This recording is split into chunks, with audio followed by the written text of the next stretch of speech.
किसी छोटे से गांव में राजू और मुन्ना नाम के दो दोस्त रहते थे।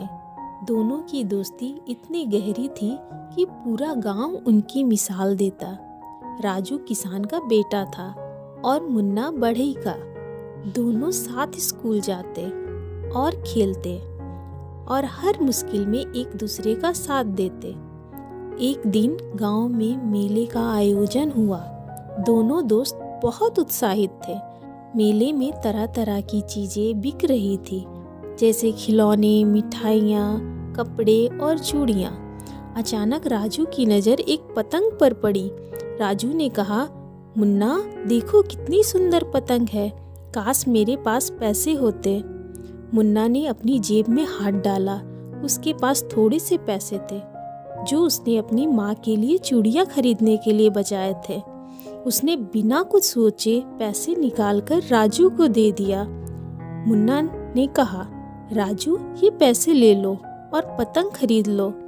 राजू ने मना किया, लेकिन मुन्ना की जिद के आगे वो मान गया। अगले दिन राजू और मुन्ना ने खेतों में पतंग उड़ाई।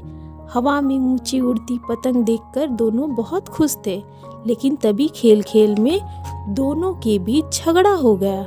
राजू गुस्से में चिल्लाया, तुमने पैसे दिए तो क्या हुआ, मैं तुम्हारे बिना भी पतंग खरीद सकता था। मुन्ना को यह बात बहुत बुरी लगी। उसने चुपचाप अपना सिर झुका लिया और वहां से चला गया। शाम को राजू ने अपनी माँ को सारी बात बताई। उसकी माँ ने कहा, बेटा दोस्ती में अहंकार की कोई जगह नहीं होती। जो दोस्त अपना सुख छोड़कर तुम्हारी खुशी के लिए कुछ करता है वो सच्चा दोस्त होता है। राजू को अपनी गलती का एहसास हुआ। वो तुरंत मुन्ना के घर गया। राजू ने मुन्ना से कहा, मुझे माफ़ कर दो मुन्ना, मैंने गुस्से में गलत बात कह दी। तुम मेरी सबसे बड़ी दौलत हो और मैं तुम्हें खोना नहीं चाहता। मुन्ना ने मुस्कुराते हुए कहा, दोस्ती में माफ़ी की कोई ज़रूरत नहीं राजू, दोस्ती तो दिल से निभाई जाती है। दोनों दोस्त गले लग गए। अगले दिन दोनों ने फिर से मिलकर पतंग उड़ाई।